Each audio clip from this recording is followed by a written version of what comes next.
नमस्कार विद्यार्थियों, मैं डॉक्टर ऋषिकेश मिश्रा, सह आचार्य शिक्षा विभाग, जयपुर नेशनल यूनिवर्सिटी जयपुर।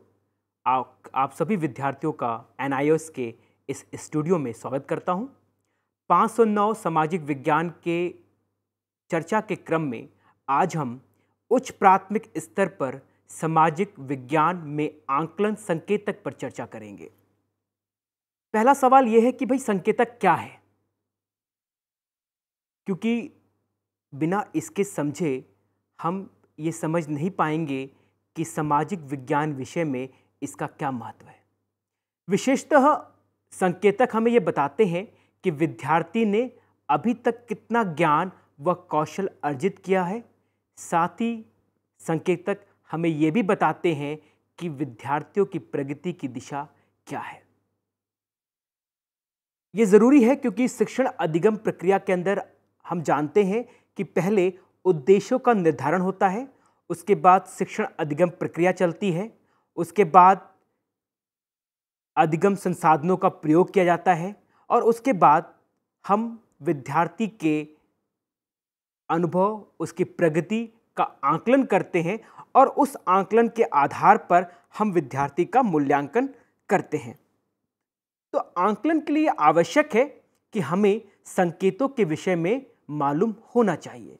तो यानी कि संकेतक हमें ये बता देते हैं कि जो विद्यार्थी है उसका कितना ज्ञान और कितना कौशल उसने एक समय अवधि में प्राप्त कर लिया है। दूसरी चीज़ ये है जो बड़ी महत्वपूर्ण है कि आखिर इन संकेतों का महत्व क्या है। संकेतक जो विद्यार्थी की सीखने की दक्षताएं होती हैं उसका आकलन करने की एक रूपरेखा प्रदान करती है। संकेतक अभिभावकों, बच्चों और दूसरों के लिए भी बच्चों की प्रगति को आसान तरीके से समझने के लिए संदर्भ बिंदु की तरह कार्य करती है। और तीसरा, सीखने सिखाने की प्रक्रिया में सीखने की निरंतरता को ध्यान में रखते हुए बच्चों के सीखने के बेहतर समझ और उसे केंद्र में रखने के लिए संकेतक अत्यंत महत्वपूर्ण है। यानी इन 3 चीज़ों से ये बात समझ आ रही है कि जो संकेतक है वो उसके माध्यम से हम विद्यार्थियों की दक्षताओं का मापन कर सकते हैं कि विद्यार्थियों में कौन कौन सी दक्षताएं जो हैं वो आ चुकी हैं और कौन कौन सी दक्षताएं हैं जो अभी हमें विद्यार्थियों के अंदर विकसित करना है। किसी भी विद्यार्थी विशेष की प्रगति को जानने के लिए, चाहे किसी को भी जानना हो, चाहे वो अभिभावक हो, चाहे वो शिक्षक हो, चाहे वो उसके समूह के अन्य विद्यार्थी हो, अगर वो किसी भी विद्यार्थी विशेष की प्रगति को जानना चाहता है तो संकेतक उसके लिए एक महत्वपूर्ण उपकरण है जिसके द्वारा वो विद्यार्थी की प्रगति को आसानी से समझ सकता है। और जो शिक्षण अधिगम की प्रक्रिया है उसमें भी विद्यार्थी की बेहतर समझ के लिए कि उसे क्या प्राप्त करना है और उसने अभी तक क्या प्राप्त नहीं किया है, उसमें भी संकेतक अति महत्वपूर्ण होते हैं। अब सवाल यह है कि आखिर संकेतक का निर्माण क्यों और कैसे करना चाहिए। क्या संकेतक का निर्माण बड़ा ही सरल है, कोई भी इसे कर सकता है, या इसको करने के लिए शिक्षक में या किसी भी व्यक्ति विशेष के अंदर कुछ विशेष दक्षता होनी चाहिए। देखिए, जब भी हम संकेतक विकसित करते हैं तो हमें जरूर ध्यान रखना चाहिए कि हम किस विशेष स्तर, आयु, कक्षा के विद्यार्थियों की प्रगति देखना चाहते हैं, क्योंकि हर एक विद्यार्थी जो है वो एक दूसरे से अलग है और हर एक विद्यार्थी के अंदर व्यक्तिगत विभिन्नता है और जो हमारा कक्ष वातावरण है वो भी बहु सांस्कृतिक है। तो एक ही संकेतक के द्वारा आप सभी विद्यार्थियों की प्रगति को जांच ले, ये सही नहीं है। इसलिए आवश्यक है कि हम ये जरूर देख लें कि हम किस विशेष स्तर, आयु वर्ग और कक्षा के विद्यार्थियों की प्रगति को जांचने के लिए, उसको समझने के लिए संकेतों का निर्माण कर रहे हैं। दूसरी चीज ये है कि जो संकेतक हैं वो पाठ्यक्रमी लक्ष्यों पर आधारित हैं तथा एक दूसरे से पूर्णतः पृथक रूप से पहचाने जाने चाहिए, क्योंकि ये संकेतक कई बार एक कक्षा से लेकर अन्य कक्षाओं तक फैले होते हैं। दूसरी चीज ये है जो ये इसमें कहना चाह रहे हैं कि जो हमारे संकेतक होते हैं वो हमारे जो पाठ्यक्रम होते हैं उनके द्वारा जो लक्ष्य निर्धारित होते हैं उन पर ही बने होते हैं।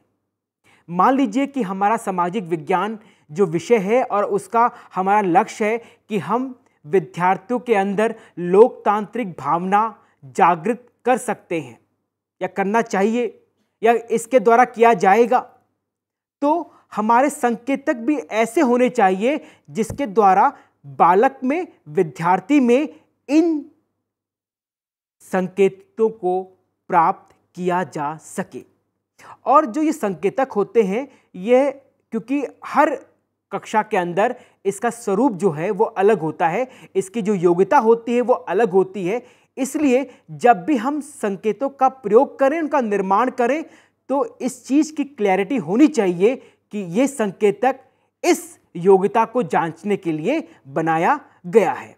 क्योंकि अगर हम एक ही संकेतक को हर जगह लागू कर देंगे तो हमें वह प्रगति बच्चे की प्राप्त नहीं हो पाएगी जो हम वास्तविक रूप से जानना चाहते हैं।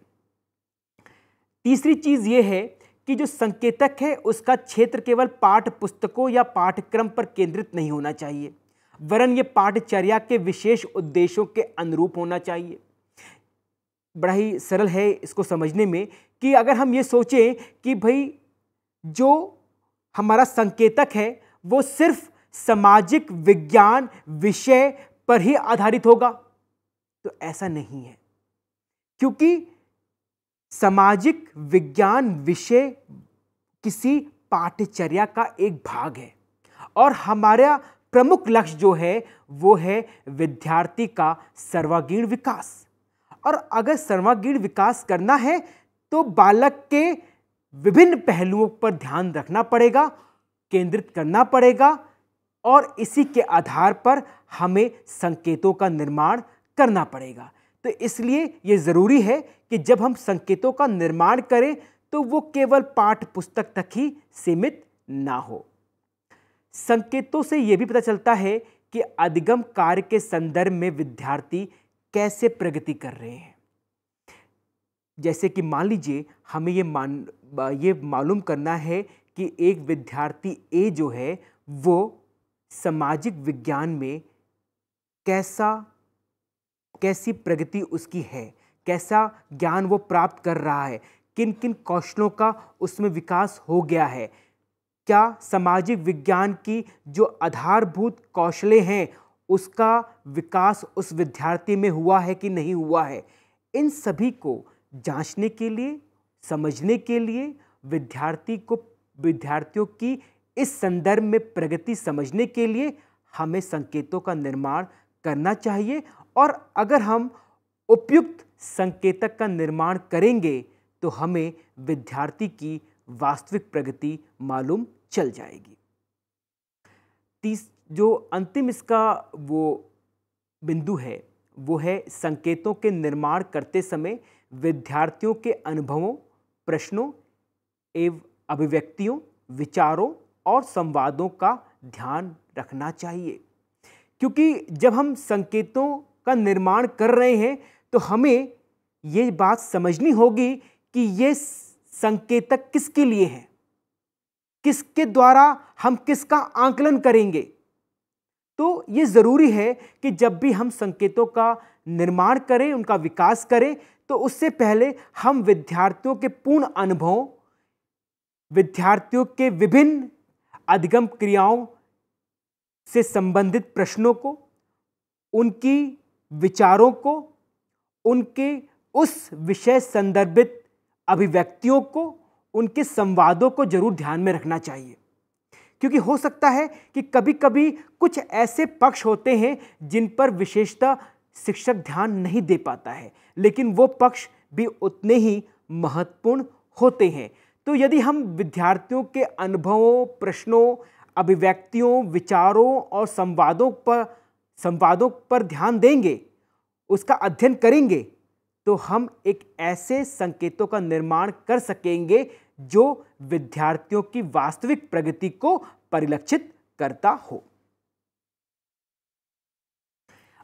ये बात बड़ा महत्वपूर्ण है कि एक बार हमने संकेतों का निर्माण कर दिया, लेकिन एक शिक्षक होने के नाते कक्षागत वातावरण में हम कैसे इस संकेतों का प्रयोग करेंगे। शिक्षण अधिगम की प्रक्रिया में संकेतक एक महत्वपूर्ण कड़ी है। संकेतक वही आधार है जिसके माध्यम से विद्यार्थियों से संबंधित क्षेत्र में दक्षता का सुव्यवस्थित विकास किया जाता है। यानी कि संकेतक हमें वो आधार प्रस्तुत कराते हैं, वो आधार मुहैया कराते हैं जिसके द्वारा हम विद्यार्थी का सुव्यवस्थित विकास करते हैं। कक्ष में शिक्षण प्रक्रिया के दौरान संकेतकों को बच्चों के लिए सुगम व सहज बनाने के लिए उपयुक्त सहायक सामग्री का प्रयोग करना चाहिए। जब हम कक्षागत वातावरण में किसी भी पाठ्यक्रम को अग्रसित कर रहे हैं, तो ज़रूरी है कि हम ऐसे सहायक सामग्रियों का प्रयोग करें जिसके द्वारा विद्यार्थी उस विषय वस्तु को आसानी से समझ सके। अगर वो विषय वस्तु को आसानी से समझ नहीं पाएगा, तो हमारे द्वारा बनाए गए संकेतक उसकी योग्यताओं को माप नहीं सकेंगे। तो इसलिए ज़रूरी है कि हम उपयुक्त सहायक सामग्री का प्रयोग करें और जो हमारे संकेतक हैं वो भी विद्यार्थियों के लिए बिल्कुल सुगम हो और सहज हो, जिसमें कि विद्यार्थी अपनी भागीदारी दिखा सके। शिक्षण अधिगम की प्रक्रिया के दौरान संकेतक से संबंधित उन सभी विधियों, प्रयोगों, गतिविधियों आदि का प्रयोग किया जाना चाहिए जिनमें संकेतक की उद्देश्य की पूर्ति हो रही हो। यानी जब हम किसी भी विषय वस्तु या किसी भी पाठ्यक्रम की प्राप्ति के लिए संकेतों का निर्माण करते हैं, तो ज़रूरी है कि किन माध्यमों के द्वारा हमें वो संकेतक प्राप्त होंगे, वो चीज़ उस शिक्षण अधिगम प्रक्रिया का भाग होना चाहिए। चाहे वो कोई भी विधि हो, कोई भी प्रयोग हो, कोई भी गतिविधियां हो, कोई भी क्रियाकलाप हो, वो सभी चीज़ें इस शिक्षण अधिगम की प्रक्रिया में होनी चाहिए, तभी हम संकेतक के उद्देश्य की प्राप्ति कर पाएंगे। संकेतक के कक्ष में प्रयोग का आशय है कि विद्यार्थियों में अधिगम हो रहा है या नहीं हो रहा है। ऐसी स्थिति में यह आवश्यक है कि शिक्षण प्रक्रिया इतनी रोचक, सुगम व सहज हो कि शिक्षण अधिगम की प्रक्रिया पर विद्यार्थियों की समझ पूर्ण रूप से बन सके। यानी कि जब हम कक्षा के संदर्भ में संकेतों का प्रयोग कर रहे हैं, तो ये बहुत आवश्यक है कि जो हमारी शिक्षण अधिगम प्रक्रिया है वो इतनी रोचक होनी चाहिए, इतनी सुगम होनी चाहिए, इतनी सहज होनी चाहिए, जिसके अंदर बालक जो है, जो विद्यार्थी है, वो उस प्रक्रिया में शामिल हो सके और उस प्रक्रिया को वो ठीक से समझ सके। जब तक वो प्रक्रिया को समझ नहीं सकेगा, तब तक वो उस विषय वस्तु को समझ नहीं सकेगा, और अगर वो इस विषय वस्तु को समझ नहीं सका है, तो उसके लिए जिन संकेतों का हमने निर्माण किया है, विकास किया है, वो हम प्राप्त नहीं कर सकेंगे। आंकलन के संकेतक। सामाजिक विज्ञान जो विषय है, उसके पढ़ाते हुए हम विद्यार्थियों से ये अपेक्षा करते हैं कि विद्यार्थी विषय वस्तु के साथ साथ विभिन्न प्रकार के कौशलों, वैचारिक ज्ञान, भावना और संवेदनशीलता का भी ज्ञान प्राप्त कर सके। यानी कि हमारा मुख्य ध्येय ये है कि जब हम सामाजिक विज्ञान विषय पढ़ा रहे हैं, तो सिर्फ केवल विषय वस्तु ही प्राप्त करना हमारा मुख्य ध्येय नहीं है। हमारा ध्येय ये भी है कि हम विद्यार्थी के अंदर सामाजिक विज्ञान संबंधित विभिन्न कौशलों का, उसमें वैचारिक ज्ञान का, उसके अंदर भावनाओं का और संवेदनशीलता का भी विकास कर सके। क्योंकि एक विद्यार्थी सामाजिक तभी हो पाएगा जब उनमें ये सारे के सारे गुण शामिल हो। तो ये ज़रूरी है कि इन गुणों को हमें विकसित करना चाहिए। सामाजिक विज्ञान विषय में आंकलन के संकेतों की व्यापक सूची है। अगर हम सामाजिक विज्ञान के विषय के अंतर्गत संकेतक देखते हैं तो हमें देखेंगे कि बहुत सारे संकेतक हैं और ये संकेतक जो होते हैं वो शिक्षक को अपने अधिगम कार्य की योजना बनाने के लिए बहुत सहायक होते हैं।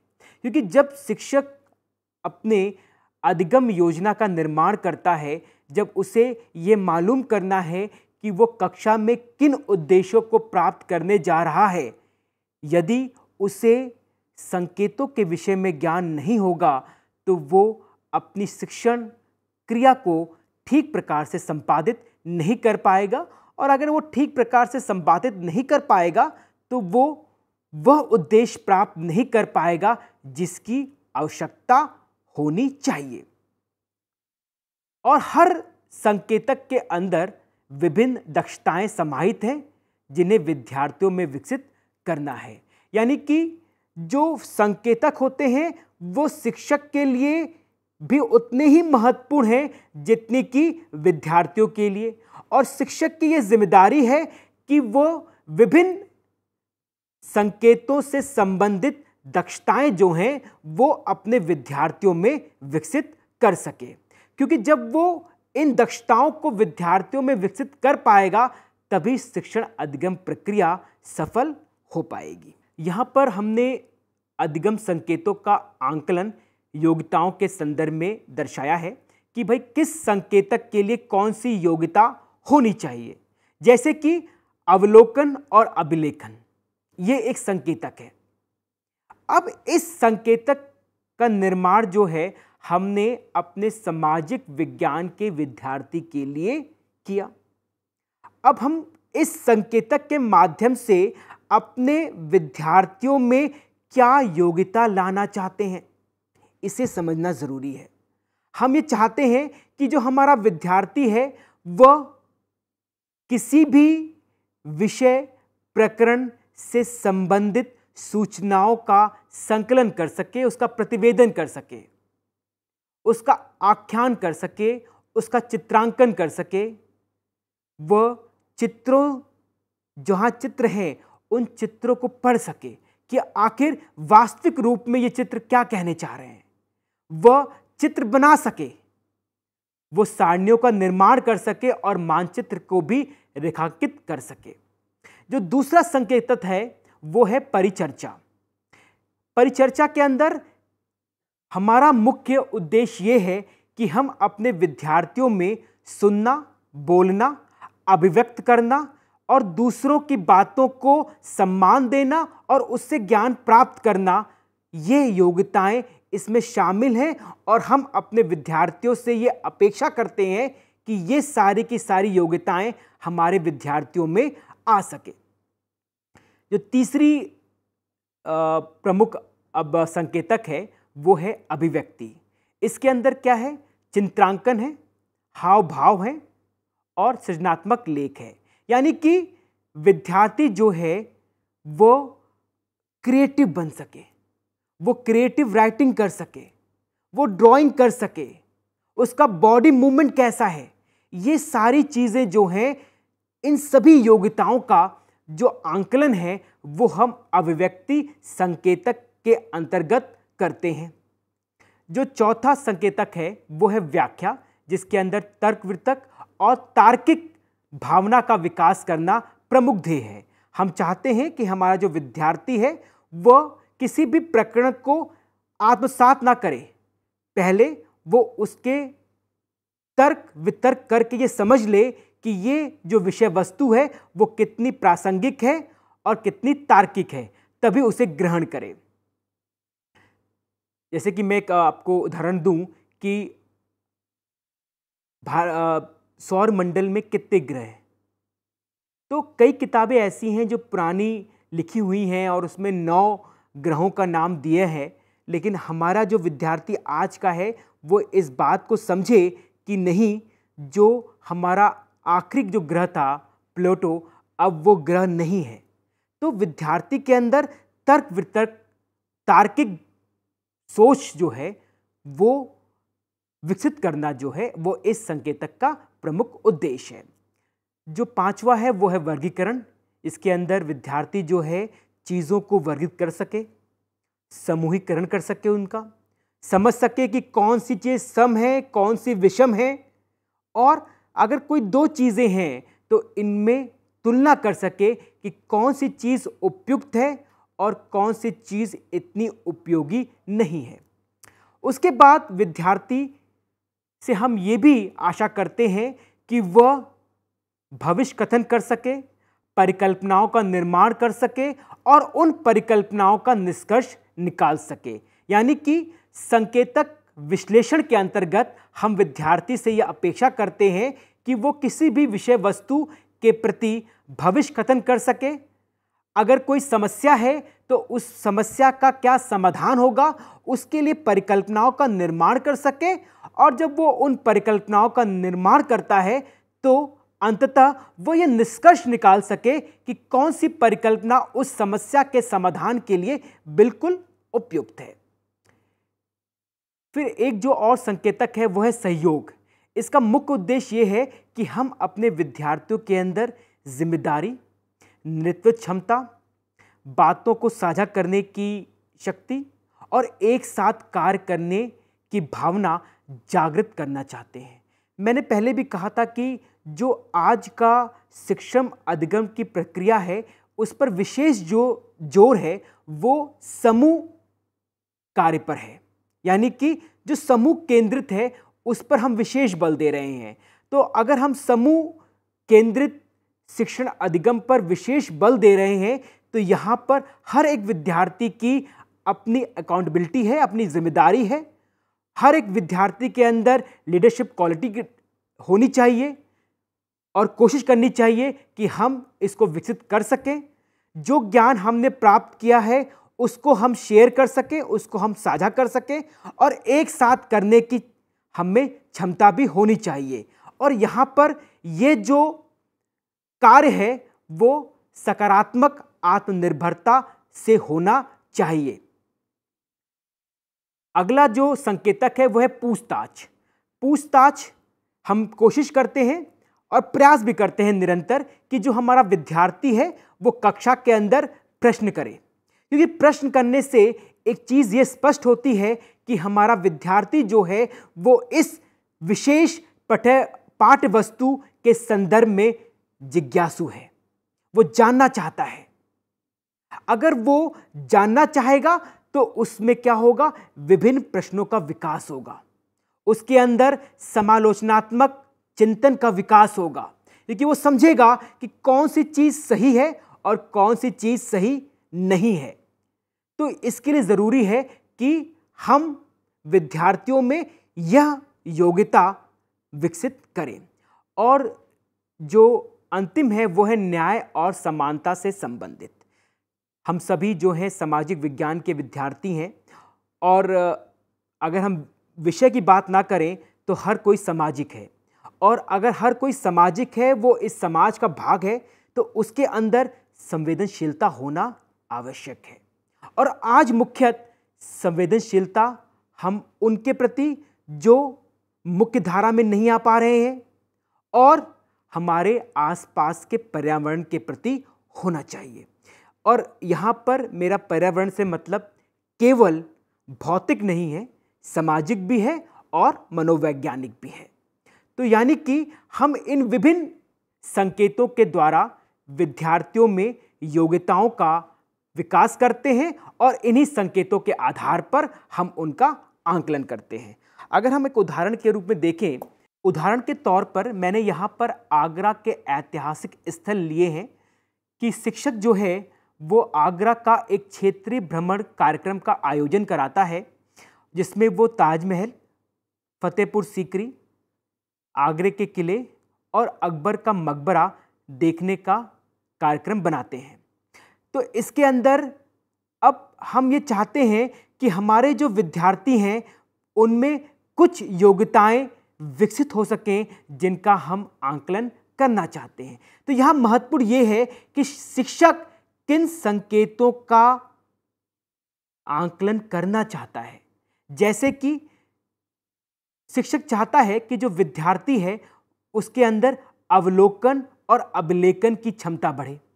तो इसके लिए ज़रूरी है कि जो हमारा विद्यार्थी है वो ये जाने कि भाई जो ये ताजमहल है या फतेहपुर सीकरी है या जो अकबर का किला है या जो अकबर का मकबरा है, इसका इतिहास क्या है, या आगरा शहर कहाँ है, ये किसने बनवाया है, इसका स्थापत्य कैसा है, क्या ताजमहल पहले ताजमहल ही था कि कुछ और था। इस तरह से विद्यार्थी के अंदर तार्किक भावना जो है वो आनी चाहिए। फिर हमें यह भी देखना है कि भाई हम अपनी बातों को अपने समूह में अभिव्यक्त कर पा रहे हैं कि नहीं कर पा रहे हैं, क्योंकि जो हमने अनुभवजन्य किया है, अनुभवजन्य ज्ञान प्राप्त किया है, उससे साझा करना भी बहुत आवश्यक है, क्योंकि हमारा संकेतक है कि हमें ये मालूम करना है कि जो हमारा विद्यार्थी है वो ज्ञान को साझा कर पा रहा है कि नहीं कर पा रहा है। तो ज़रूरी है कि हर एक विद्यार्थी उस अवलोकन के द्वारा जो ज्ञान प्राप्त किया है उसको वो साझा करे। इसके अंदर हम ये भी जानना चाहते हैं कि विद्यार्थी जो है क्या उसको इन ऐतिहासिक स्थलों को देखने के पश्चात उसके अंदर कोई जिज्ञासा जागृत हुई। यदि विद्यार्थी ने इसके संदर्भ में कोई भी प्रश्नों का निर्माण नहीं किया तो हमें यह समझना पड़ेगा कि विद्यार्थी की कोई भी जिज्ञासा जो है वो इस संदर्भित ऐतिहासिक स्थलों के प्रति जागृत नहीं हुई है, यानी कि हम उन संकेतों का मूल्यांकन आंकलन नहीं कर पाएंगे। तो ज़रूरी है कि जब भी हम संकेतों का निर्माण करें तो उससे पहले हमें ज़रूरी ये है कि हम अपने इस अधिगम प्रक्रिया के द्वारा विद्यार्थियों में उन योग्यताओं का विकास कर सकें जिसके द्वारा हम विद्यार्थियों की प्रकृति को विभिन्न प्रकार के संकेतों के द्वारा प्राप्त कर सकें। अंततः मैं ये कहना चाहूँगा कि जो संकेतक है वो सामाजिक विज्ञान विषय का एक आधारभूत केंद्र है और इसी केंद्र के द्वारा हम विद्यार्थियों की प्रगति का आंकलन करते हैं। लेकिन हमें ये बात समझना बहुत ज़रूरी है कि हमारा विद्यार्थी जो है किसी भी एक कक्षा स्वरूप में वो अलग अलग है। तो इसलिए हमें संकेतों के निर्माण करते समय वैयक्तिक विभिन्नता को देखना भी ज़रूरी है और ये भी समझना है कि सिर्फ पाठ्यक्रम का ज्ञान होना ही असली ज्ञान नहीं है, वास्तविक ज्ञान नहीं है, क्योंकि शिक्षा का मुख्य उद्देश्य जो है वो सर्वांगीण विकास करना है। इसलिए हम विद्यार्थी के हर एक पक्ष का मूल्यांकन आंकलन कर सकें, इस तरह से हमें संकेतों का निर्माण करना है और इन्हीं संकेतों के आधार पर हमें विद्यार्थियों के अंदर योग्यताओं को भी विकसित करना है, जिसके द्वारा विद्यार्थियों का एक सर्वांगीण विकास हो सके और वो समाज में अपना योगदान दे सके। इन्हीं शब्दों के साथ मैं आज के इस परिचर्चा को विश्राम देता हूं। धन्यवाद।